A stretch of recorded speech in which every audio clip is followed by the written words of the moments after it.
He was sitting on the wet steps of his own estate at 11 at night, in the rain, and not one person in that house had come out to find him. Not his security team, not his assistant, not the 14 staff members behind those lit windows. Nobody. Lila Hart had been locking the east garden gate when she saw him soaked through, jacket open, hands loose in his lap the way hands go when a person has stopped holding themselves together. He was not hurt. He was not drunk. He was simply sitting in the rain alone, in the specific stillness of someone who had stopped expecting anyone to come. She stood at the gate for 1 second. Then she went inside, got the largest umbrella in the house, came back out, and sat down next to him on the wet steps without saying a word. The rain came down. The umbrella covered both of them. And Dominic Reeve, the most feared man in 4 states, sat in the dark next to the woman who cleaned his house, and for the first time in 4 years, he was not alone on this night. Lila had worked at the Reeve estate for 7 months. Lila knew the house the way you knew any place you cleaned intimately, without sentiment. She knew which floorboard creaked outside the east study. She knew the specific angle of winter light through the library windows at 4 in the afternoon. She knew that the kitchen staff left a light on overnight because the head cook was afraid of the dark, and that Dominic had never once mentioned it. There were things about him no file contained. That he checked the east gate lock himself every single night before bed, not because he didn't trust the security team, but because some habits formed in harder years and never left. That he had been reading the same book in the library for 2 years and the bookmark had never moved, as though he knew how the story ended and was afraid to arrive there. That on the 3rd Tuesday of every month, he took a call that lasted exactly 11 minutes, from a number registered to a cemetery in upstate New York, and afterward the house had a different quality to his silence. Lila had never asked about any of it. Her role was clear. These were not her things to know. She cleaned around them the way she cleaned around everything in this house carefully, without disturbing what she found. But she had added the east garden to her closing rounds 5 months ago. Not because anyone asked. Not because it was in her brief. Because she had noticed twice that Dominic sat out there alone after the gate check on certain nights, and she had decided, quietly and without telling anyone, that if he was ever out there she would know. Tonight she knew. Lila had gone back inside for the umbrella. She had come back out. She had sat down. Lila thought sitting down next to him was simply the obvious thing that any decent person would do. She had no idea that in 11 years of building an empire, not one person in Dominic Reeve's life had ever sat next to him in the rain without being asked. They sat for 22 minutes. 22 minutes are counted not consciously, just the way time accumulates when you are present in something without knowing how long it will last. The rain was cold. The umbrella was large enough for 1 person and slightly insufficient for 2. Her left shoulder was getting wet. She did not move. At some point Dominic said, without looking at her, "My son would have been 9 today." Lila was very still. "He died before he was born," Dominic said. "4 years ago. His mother and I lost the pregnancy. Then we lost each other." A pause. "Every year on this night I sit out here because I don't know what else to do with the weight of it, and I can't be inside with all those lit windows and all those people who are very carefully not looking at me." She sat with that. The rain came down. Somewhere in the garden, water dripped steadily from a leaf onto stone. "I'm sorry," she said, not filling the silence, not managing his pain into something more comfortable. 2 words said plainly, because they were true and because he deserved to hear them from someone who meant them. "You're the first person who has ever been out here with me," he said. She looked at him. "On this night, on any night," he said, "when I'm sitting like this." His voice was completely level, the way voices went when a person had processed something so many times it had stopped surprising them. "People see me out here and they don't come. I think they don't know what to do with me when I'm not running things." Lila thought about the kitchen light, the bookmark, the 11-minute calls, 7 months of a man moving through his own house, tending to the people in it quietly, and nobody tending back. "What was his name?" she said. He turned to look at her. The question had clearly surprised him, not unpleasantly, but genuinely, in the way of someone encountering something they had not expected. "James," he said. "We had the name ready for 6 months before." "James is a good name," she said. "Yes," he said. "It is. She did not push further. The rain came down. The umbrella was held. They sat on the wet steps of his estate, and for 22 minutes, Dominic Reeve was not alone on the hardest night of his year. When she finally stood to go inside, he looked up at her with an expression she had never seen from him in 7 months. "Thank you," he said. "You're welcome," she said. Lila went inside. She hung the umbrella. She finished locking up. What had happened on those steps, Lila told no one. Neither did he. Lila believed the night on the steps was a private moment, complete in itself, something that would settle back into the ordinary rhythm of the household. She had no idea that the following morning, Dominic Reeve woke up earlier than usual and stood in the kitchen at 5:30, trying to remember how the person who cleaned his house took her coffee. He found out on Tuesday. Not by asking that would have required acknowledging that he had been thinking about it, and he was not yet ready to examine what it meant that he had been thinking about it. He found out the way he found out most things, by paying attention. Lila came in at 6. She went to her cart. There was a cup on it not placed there by her, placed there before she arrived at the temperature she liked, which was slightly cooler than most people took it. Lila stopped at the cart. She looked at the cup. She looked around the kitchen. Dominic was in the doorway. "The temperature is right," he said. Not a question. Lila looked at the cup, then at him. "Yes," she said. "It is." "I wasn't certain," he said. "I've been watching how you drink it for 2 months." Lila held the cup with both hands. 2 months, she said. "I notice things," he said. "That's how I'm built." He paused. "You add cinnamon on Fridays." "I don't know why Fridays specifically." Lila looked at her cup. "My mother used to make cinnamon coffee every Friday," she said. "It's a habit." He nodded, filing that away. "The East Garden," he said then, changing direction with the directness she had come to recognize. "You added it to your closing rounds that summer. That was 5 months before last night." Lila met his eyes steadily. "Yes," she said. "Why?" "Because I had noticed you went out there sometimes," she said. "And I thought if you were ever out there on a night that was difficult, someone should know." "You've been making sure someone would know for 5 months," he said. "That someone being you." "Yes," she said. "Without telling me." "It wasn't for you to know," she said. "It was for you to have." The kitchen was very quiet. Dominic looked at her, at the woman who had sat down on wet steps in the rain without being asked, who had asked his son's name when no one else had, who had added a garden to her route 5 months ago and never mentioned it. He looked at her the way he looked at things he was deciding how to hold. "Lila," he said. "Yes," she said. "Are you going to stay?" he said. "At this house? Long term?" "I'm asking because I want to know, not because of the employment arrangement." She looked at her coffee, then at him. "I'm going to stay," she said. "Good," he said.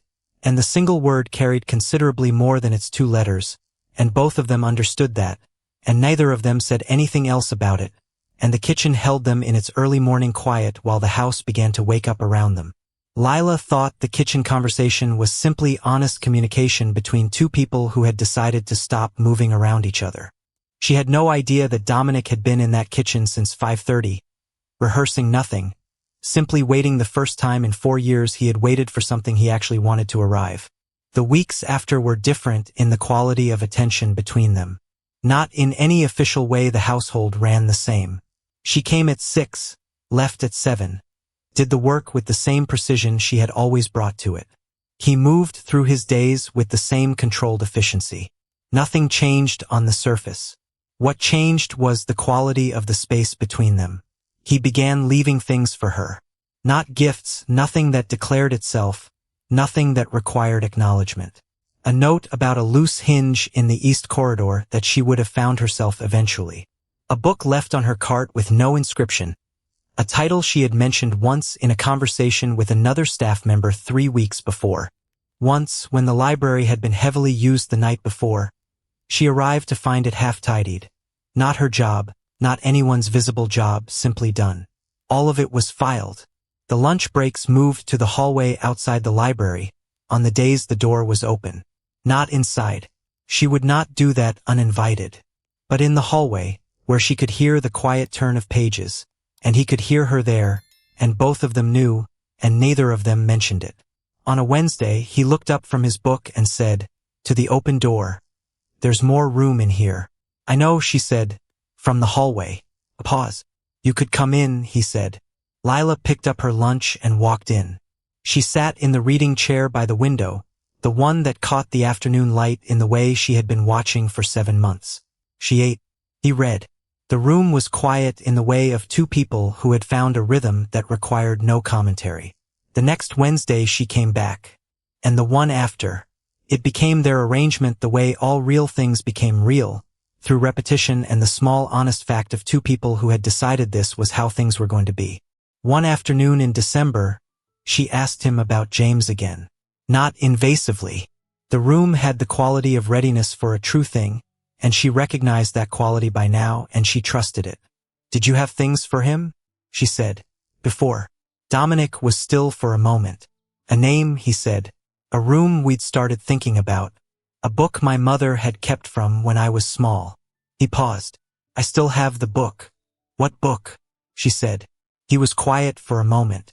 Then he stood, went to a shelf she had dusted hundreds of times, and took down a small worn paperback clearly old, clearly read many times by hands other than his. He held it for a moment before handing it to her. Lila took it carefully.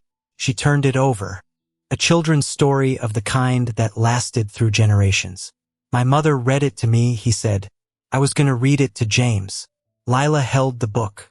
She thought about a man who had carried this book through 4 years of loss, who had never read it to the person he bought it for, who kept it on a shelf she dusted every week. "He would have loved it," she said. "Yes," Dominic said. "I think so too." Lila handed the book back. He held it for a moment before putting it back, not in its previous spot, but in a slightly more visible place, as though deciding, in that small gesture, that it was allowed to be seen. Lila thought December was simply a deepening of what had already been built. She had no idea that Dominic had decided something specific in that moment with the book, about the version of himself he wanted to be going forward, and that the decision involved her considerably more than he had yet said. He told her on a Friday morning in January. Not with ceremony. He was in the kitchen at 6 again. He had been in the kitchen at 6 often enough now that it had stopped being unusual, and she came in and he was there and the coffee was right and the light was the January kind, thin and early and honest. Lila sat down. He sat across from her. They drank their coffee. "I want to tell you something," he said. "Tell me," she said. "The night on the steps," he said. "For years of that night, and you were the only person who came." He held his cup. "I want you to understand what that means. Not in general specifically. You added the East Garden that summer because you thought I might need someone to know. You came out with an umbrella without being asked. You asked James's name when every other person in my life has been too careful to say the word." He looked at her directly. "I have been paying attention to you since the first week you were here. I have been paying attention to what you do for people and how you do it and why you do it, and I want you to know that it has not gone unnoticed." She held her coffee. "You left a book on my cart," she said. "Yes," he said. "You remembered a conversation I had with someone else." "I remember most things in this house," he said. "Yours more than others." "Why mine more than others?" she said. He looked at her. "Because you are the reason the house has been different since that summer," he said. "And I didn't understand that for a while. I thought it was the gate or the library door or the coffee. But it's you. You are the reason it has been different." The kitchen was very quiet. "What do you want to do about that?" she said. "I want to stop being in different rooms," he said. "I want to stop caring about you from a distance and start doing it from the same room." He paused. "I realize that is a significant thing to say to a person who works for you." "It is," she agreed. "I am saying it anyway," he said, "because I have spent 4 years not saying things, and I do not think that has served me well." Lila looked at him. At the man with the children's book on a slightly more visible shelf, and the gate he checked himself every night, and the kitchen light he never mentioned, and the 11-minute calls from a cemetery in upstate New York. At the man who had been sitting alone on wet steps for 4 years and had stopped expecting anyone to come. "I added the East Garden to my closing rounds," she said. "That summer. Before anything else. Before the library, before the coffee, before any of this." She held his gaze. "I did that because I had been watching you for 2 months and I understood that nobody was watching back, and I decided someone should." He was very still. "That is the most significant thing anyone has said to me in 4 years," he said. "I know," she said. "I meant it to be." They finished their coffee. Outside, January was doing what January did, stripping everything back to what was actually there, honest and cold and clear. Inside, two people who had been watching each other from different rooms for 7 months were finally, simply, in the same one. The bookmark was still where it had moved to. The East Garden was still on her closing rounds. The children's book was on a slightly more visible shelf. Everything was exactly as it had been. Everything was completely different. There is a version of that November night that ends differently. In that version, Lila locks the east gate and goes back inside. She sees him on the steps through the window. She tells herself it is not her place. She tells herself someone else will come. She tells herself he is fine. Men like him are always fine. Lila goes to bed. And Dominic Reeves sits on the wet steps for another hour, in the rain, alone on the night his son would have turned 9, and nobody comes, and in the morning everything is exactly as it was the morning before.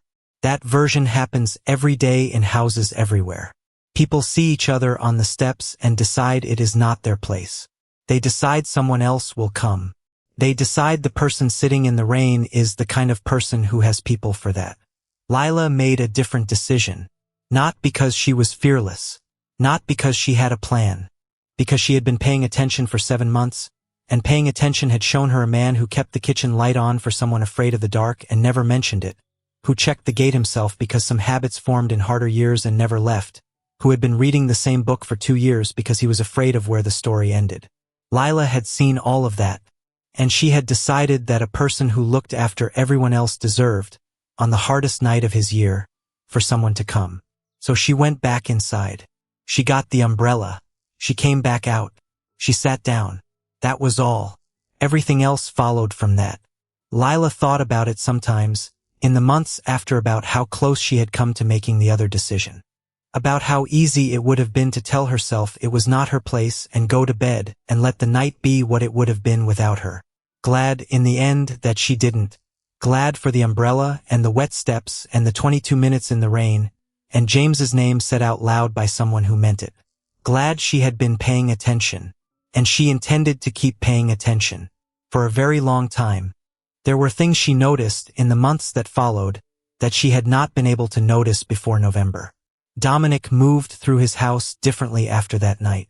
Not dramatically, he was not a dramatic person, but with a quality of ease that had not been there before, as though something that had been held under pressure had been released and the person underneath could finally breathe at his actual size. That he talked to her differently.